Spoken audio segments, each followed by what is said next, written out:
Bonjour à vous les Actunautes. Alors aujourd'hui sur Actunautique, un direct depuis Porto au Portugal avec Maxence Brinté que l'on connaît bien sur Actunautique puisqu'il a longtemps été le responsable de Highfield à Brest. Et alors Maxence et son équipage viennent de vivre une attaque d'orques à bord de leur catamaran. Ils vont partager cette expérience avec nous. Bonjour Maxence. Bonjour Nicolas. Ouais, Maxence, objectivement, j'aurais préféré discuter avec toi et échanger sur un autre sujet qu'une attaque d'orques. Mais malheureusement, c'est une fortune de merde. Ça s'est bien terminé parce qu'il n'y a pas de blessés. Il y a quelques jours, vous avez entamé avec trois autres équipiers un tour d'Atlantique depuis Brest, c'est ça? C'est ça Nicolas. Donc j'ai Clémence, ma femme, où on s'est marié cet été et on part en voyage de noces à rallonge pendant une petite année et on était avec deux amis, Antoine et Anaïs. Voilà. Alors, vous êtes parti quand de Brest? Et on est parti le lundi 22 septembre de Brest avec 3 semaines de retard parce que nous devions partir aux alentours du 1er septembre et avec le résidu de l'ouragan qu'il y a eu sur la Bretagne fin août, ça a amené dépression sur dépression jusqu'au lundi 22 septembre où on a pu partir. Donc nous avons déjà perdu 3 semaines au début, mais nous allons le rattraper. Me rattraper. Et alors, ce tour de l'Atlantique, il consiste en quoi? Quelles sont les grandes étapes? Et pour combien de temps? Et donc l'idée c'était donc à la base de partir le premier septembre de Brest et pour revenir à Brest en juillet 2026. Donc Ah, c'est un en, peu en- voyage de noces quand même, hein. ouais, il faut savoir profiter. Ouais, Et donc du coup de partir de Brest pour rejoindre le nord de l'Espagne avec la Corogne. ouais. Puis donc longer un petit peu sur le Portugal, aller en direction de Madère, puis les Canaries, puis le Cap-Vert, traverser pour arriver pour Noël aux Antilles et donc faire un gros tour des Antilles pendant 5 mois, repartir courant mai 2026 en direction des Açores, Ouais. visiter les Açores et retour à Brest en juin 2026. Donc c'était le plan initialement prévu, mais qui a été un petit peu bousculé sur ce début. Alors, quelle est votre monture? Parce que vous avez un beau catamaran, hein. On en voit le carré derrière vous. Donc nous naviguons sur un Outre-mer 45 d'Anson, donc c'est le bateau qui a fait vraiment la réputation du chantier Outre-mer. Donc c'est un bateau de 2004, donc un bateau qui est rapide et très bien construit. C'est très bien construit. On va voir que ça a son importance parce que finalement, c'est la qualité de construction du bateau qui, sans doute, a permis que cette aventure ne se finisse pas trop mal. Alors, C'est ça votre route, donc vous partez donc tous ensemble fin septembre et une semaine plus tard, paf. C'est ça, donc nous avons quitté l'Elorn, donc derrière le pont de Plougastel. Donc le bateau est au mouillage à Plougastel d'Aoulas. Donc nous avons passé le pont le lundi 22 septembre au petit matin pour rejoindre Audierne le lundi soir, partir le mardi au petit matin, et on est arrivé au Cap Finistère après un petit peu moins de 2 jours et demi de navigation. Après, on a fait une escale à Bayona pour laisser passer l'ouragan Gabriel qui est arrivé sur le Portugal. Donc nous aurions dû faire route directe sur Madère, mais l'ouragan nous a bloqué la route, donc on est resté se mettre au chaud à Bayona. Et les conditions le permettaient pas, donc on est descendu sur Porto donc le lundi 29 septembre. On voulait pas descendre plus au sud parce qu'il y a énormément d'attaques d'orques Ouais. à Lisbonne et il n'y en avait pas de recensé plus nord depuis plusieurs semaines. Et donc on est parti le lundi matin au lever du soleil. Pareil, on avait 15-18 nœuds de vent arrière, donc on était grand largue sous le Genneker avec 2,50 m de houle. On naviguait à 10 nœuds, c'était euh, Et allez, que du bonheur. que du bonheur. Et alors là, soudain, toi, tu remarques des dauphins. C'est ça. Donc, il y avait énormément de dauphins, donc à 0,5 000 dans notre est. Et puis, je me fais la réflexion. Je vois d'abord des ailerons et puis c'est des dauphins. Et je me fais vraiment la réflexion en me disant, ça me fait peur de voir tous ces ailerons, même si c'est que des dauphins, ça fait toujours, Ouais. ça fait toujours peur. Et là, au milieu du banc de dauphins, je vois deux orques qui sautent à 0,5 000 du bateau, remontant vers le nord. Et nous, on fait route quasiment plein sud. Donc là, je décide Les routes se creusent. d'allumer les moteurs. On était à 10 nœuds, sous le Gennaker. Donc je décide d'allumer les moteurs pour m'écarter vraiment de la zone. Donc je mets les moteurs à fond, on était à 11-12 nœuds à peu près. Et donc on voit les orques qui continuent à monter vers le nord, donc on se dit c'est bon, tout est passé. J'avais désactivé à bord tout ce qui est Wi-Fi et tout ça, parce que les sondeurs, parce que c'est ce qui attaque, c'est ce qui euh, attire un petit peu avec les ondes et tout ça. Donc j'avais tout coupé à bord et Ouais. on les voit continuer de remonter. Donc on se dit c'est bon, on est tranquille. Et là d'un coup on ressent un premier impact où le bateau commence à partir un petit peu au loft, puis un deuxième, puis un troisième. Donc trois énormes impacts. Le bateau devient plus manœuvrant. On Et était alors là, sur le le bateau part en cacahuète, là. donc le bateau part en cacahuète, on se retrouve face au vent, donc avec grand voile haute, le Gennaker Vrac. qui claque devant. Donc là, je décide de faire marche arrière toute pour créer un peu de remous et tout ça. Et puis là, l'orque a disparu aussi vite qu'elle n'est arrivée parce qu'on l'a pas du tout vue arriver. Parce qu'il y avait les deux qui continuaient à remonter et puis la troisième qui est vraiment arrivée par-dessous et nous a soulevé le bateau.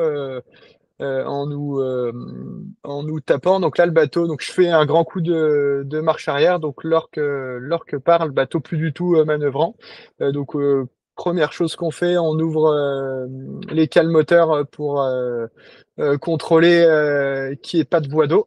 Là, Heureusement pour nous, la bonne surprise, c'est les tubes de Zomière qui sont intacts. qui sont intacts, qui n'ont pas Pas bougé. En tout cas, visuellement, ils ont pas du tout bougé. On n'a pas une goutte d'eau qui rentre dans le bateau, mais le bateau n'est mal. plus manœuvrant.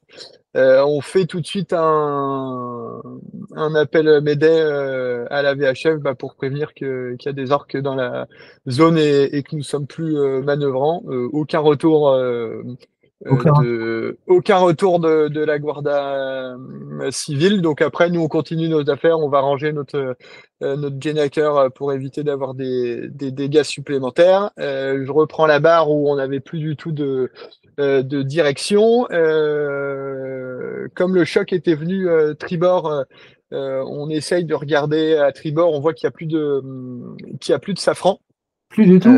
Plus du tout de safran. Il reste deux bouts de mèche de safran en Et ferraille c'est des bateaux qui font quelle taille à peu près? et c'est un safran qui fait en gros c'est une pelle qui fait un gros mètre de hauteur par 45-50 de Voilà. largeur. Donc c'est quand même C'est costaud. assez impressionnant.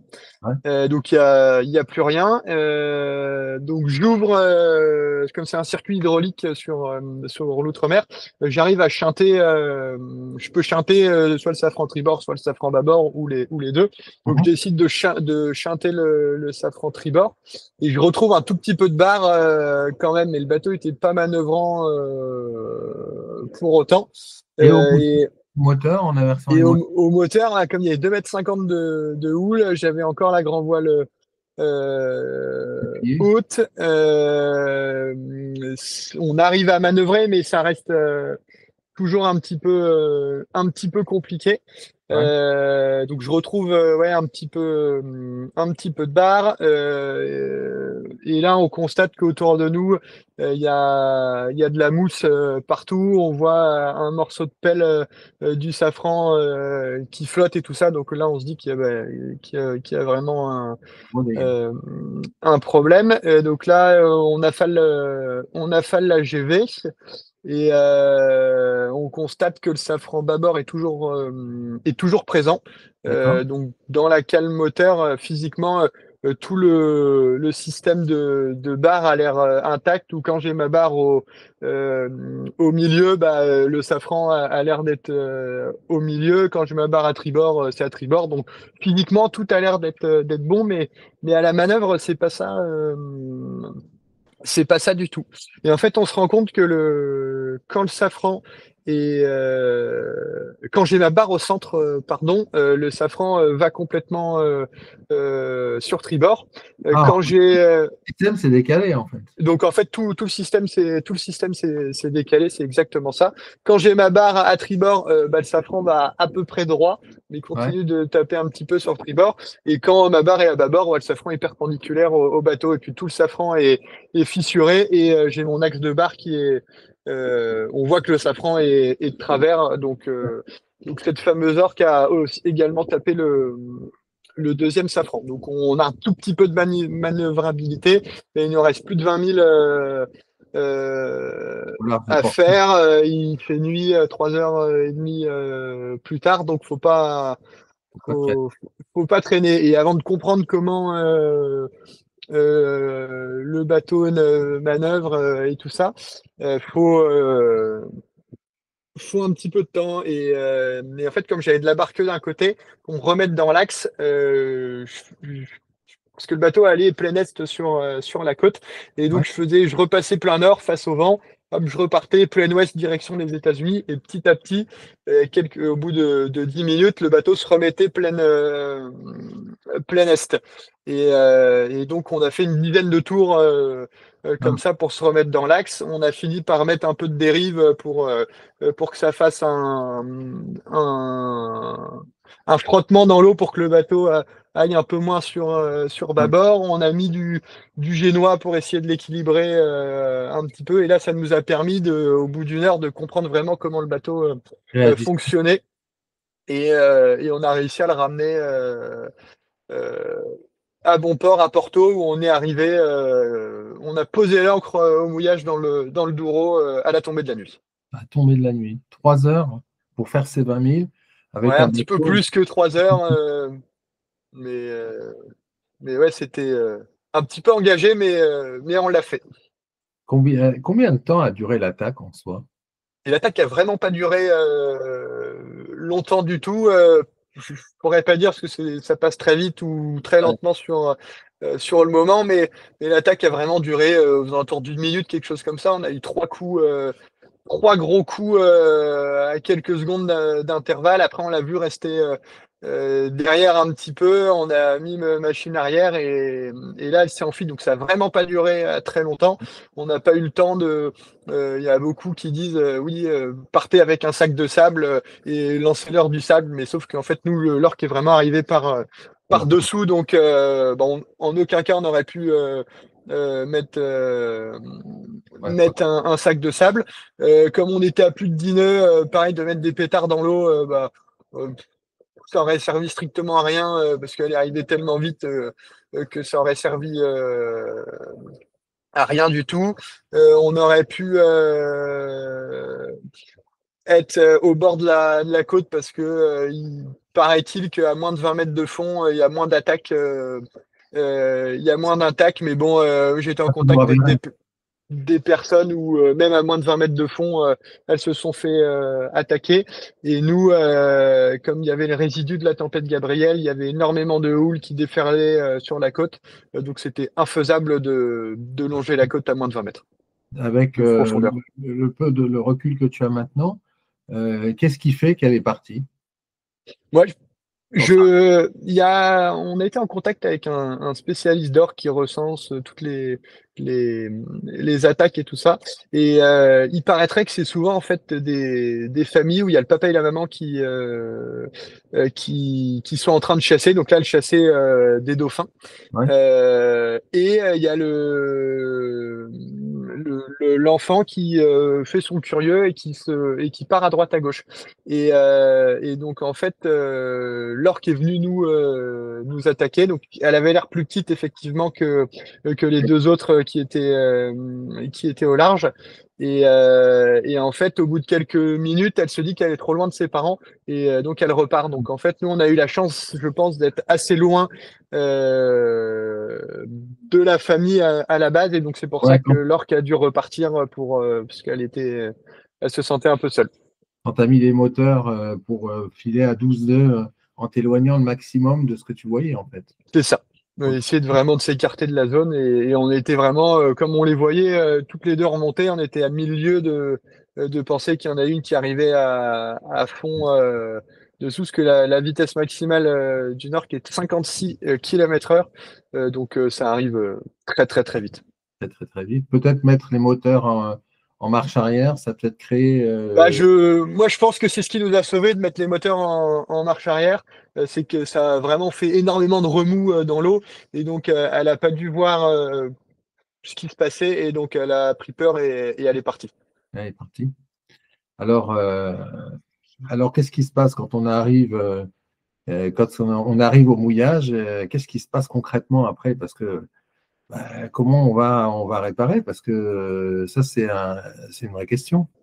Donc ouais, c'est assez. Donc nous, on avait la chance d'avoir de la connexion à bord, donc on a tout de suite appelé notre assurance qui nous a demandé de nous mettre à l'abri le plus rapidement possible. Donc on y est arrivé. Comme il faisait nuit, on n'a pas voulu faire une manœuvre de port la première nuit, parce qu'on n'était pas du tout manœuvrant. Ouais, Donc on s'est mis au mouillage juste devant le port. On a été voir le lendemain matin la marina, le chantier sur le port de Porto, qui nous ont dit qu'ils pouvaient s'occuper du bateau, mais qu'à l'instant T, ils n'avaient pas de place et surtout qu'ils n'avaient pas la possibilité de sortir notre bateau de l'eau, parce qu'au Portugal, ils sont pas équipés pour sortir des catamarans avec leur travel lift. en, en On est beaucoup trop large. Tu es en train de me dire qu'au Portugal, dans une ville comme Porto, qui est la deuxième ville du Portugal, ils n'ont pas un travlift capable de sortir un catamaran. Non. Ils ont un travel lift qui doit faire 4,50 m de large grand maximum, et nous on fait 7,20 m. C'est infaisable. Et sur Alors, le parc, il y a un Lagoon 51 qui s'est fait attaquer il y a plus d'un mois par les orques aussi. ouais, Et donc ils ont fait venir une grue mobile pour sortir ce fameux lagoon. ouais, Et donc, après 8 jours de négo, ils vont enfin nous sortir de l'eau le mercredi 8, donc dans 3 jours, en remettant le Lagoon 51 à l'eau. Donc la grue mobile vient et puis on prend sa place. Mais pour une somme astronomique, parce que nous, à Brest, pareil, on n'a pas de travel lift pour sortir le bateau, donc on fait venir une grue mobile. Et la ouais, dernière facture de grue, ça nous a coûté 400 euros TTC. Et ouais. là, nous sommes à 7500 € TTC juste pour la sortie d'eau. Et 700 euros. Waouh. c'est pour la sortie d'eau. Donc on est en relation avec notre assureur. Donc c'est la compagnie d'assurance de l'AC Assurance. Donc ils sont super. Ils sont vraiment au top, hyper réactifs et tout ça. Et donc Mathieu, qui est mon contact, me disait qu'avec ces histoires d'or, qu'ils augmentaient énormément leur prix. Et sachant qu'en fait, comme on n'était pas manœuvrant, on était posé dans le port, on n'avait pas d'autre choix que de sortir le bateau à cet endroit-là. Donc ils Pas de gonflaient leurs négociation tarifs possible.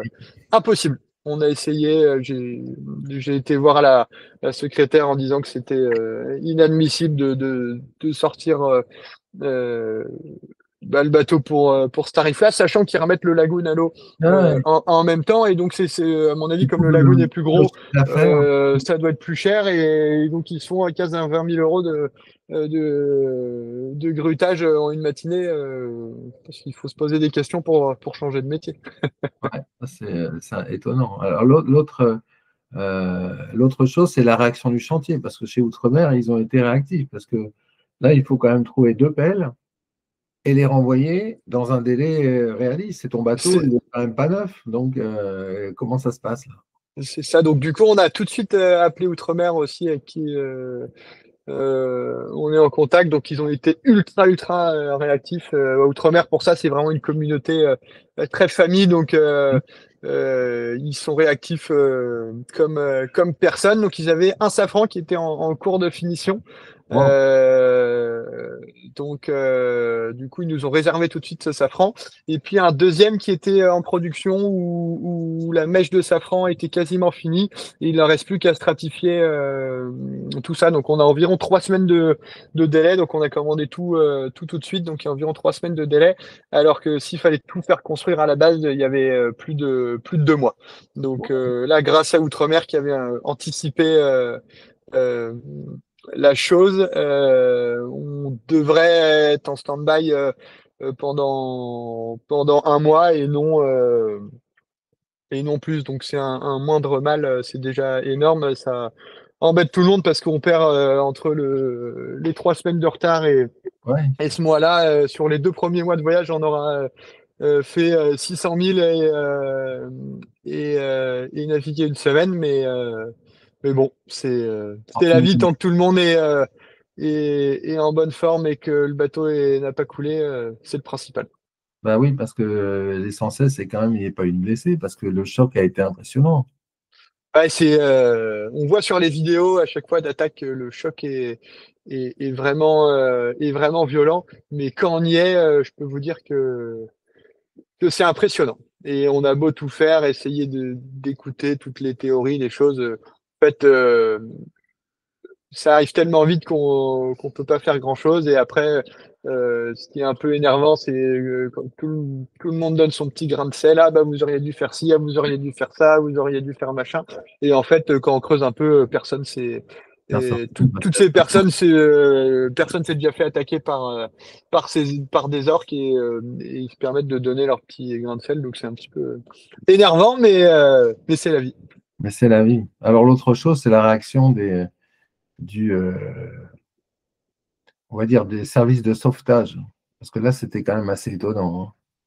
Oui, oui, j'ai été un peu surpris. On a fait donc les médailles à la VHF Eh et bien, pourtant notre VHF aimait bien. On a fait les tests après. Personne nous a jamais répondu. Donc d'accord. on a fini par À les 20 000, appeler. à 20 000 de la côte, quand même. Ouais, ouais, et on était à 6 000 des côtes, donc c'est pas. On était encore en côtier, hein, donc c'est quand même assez impressionnant.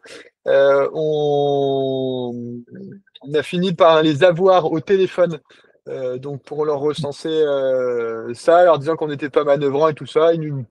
Ils ont confirmé qu'ils avaient bien pris note, mais en aucun cas ils nous ont proposé de nous porter assistance ou quoi que ce soit, et que au moment où on est arrivé dans le Douro au Portugal, à Porto, ils nous ont appelé à la VHF pour demander si on avait besoin de quelque chose ou pas, mais c'était plusieurs heures après. Donc ils ont Ouais. vraiment pas été très très professionnels là-dessus.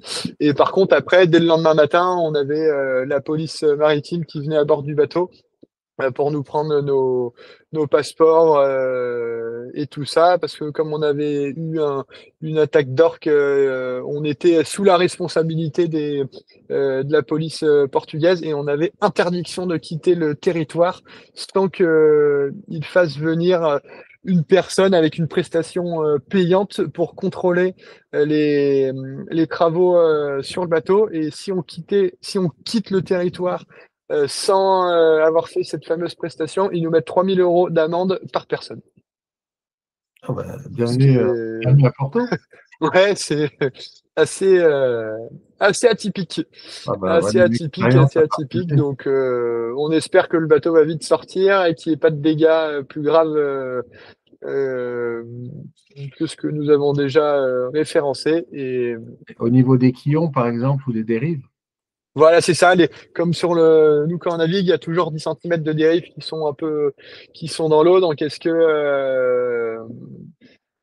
l'orque n'a pas tapé une dérive? Ça, on ne sait pas. On verra à la sortie d'eau. Et pareil, sur les sail drive, comme les moteurs tournés, est-ce qu'elles n'ont pas tapé le sail et tout mis en défaut? Je ne sais pas. Et juste à l'avant du sail drive, on a un tout petit quillon histoire de poser le Ouais. bateau. Et est-ce que celui-là n'a pas pris un coup aussi? On verra à la sortie d'eau. Et après, tout le système hydraulique, le pilote automatique et tout ça. Je pense qu'on n'est pas au bout de nos peines, mais on est bien épaulé grâce à notre assureur et on espère pouvoir réparer le plus rapidement possible et continuer notre chemin. Alors, qu'est-ce que ça va influencer? Alors, si tout se passe bien au niveau des réparations, qu'est-ce que ça va influencer sur le tour de l'Atlantique? Bah, Il y a des étapes qui vont sauter? on aura perdu 2 mois, donc il y a forcément des petites étapes qui vont sauter. On avait prévu d'aller visiter Madère, donc je pense qu'on va mettre en stand-by Madère. On Ouais. va aller aux Canaries, donc on a à peu près 750 000 pour rejoindre les Canaries d'ici. Donc on va aller en direct sur les Canaries en prenant le plus au large possible pour pas subir une seconde attaque. Donc ça va faire un petit peu peur de quitter le port, mais bon, on va pas rester là éternellement. Donc je pense qu'on va abréger un petit peu les Canaries pour descendre vite au, au Cap-Vert. Nous qui avions prévu de traverser début décembre, je pense que ça va prendre un petit peu de retard. Et après pour profiter des Antilles. Et puis je pense que ça va être un épisode qui sera vite oublié, on l'espère, et pouvoir continuer le voyage et profiter comme il se doit. En tout cas, c'est un voyage de noces mouvementé. Ça Ouais, démarre. c'est Ça un démarre. début assez tonique, mais bon, si la vie était trop simple, ça serait pas drôle. Donc on a des petits mésaventures au début, mais après, ça sera que du bonheur. Que du bonheur. En conclusion, qu'est-ce que tu dis à des plaisanciers qui comme toi, font une traversée, naviguent en Atlantique, par rapport à ce que vous avez vécu? Vous étiez préparé aux attaques d'orques, vous l'avez subi. Qu'est-ce que tu dis à un plaisancier? Alors, on était préparé, on a subi. C'est le genre de choses où on pense toujours que ça arrive aux autres et pas du tout à nous, mais visiblement si. Donc moi, si je le à refaire demain, je passe au large complètement de l'Espagne et de Portugal. Je fais pas du tout de stop. C'est dommage parce que c'est une région, un pays qui est qui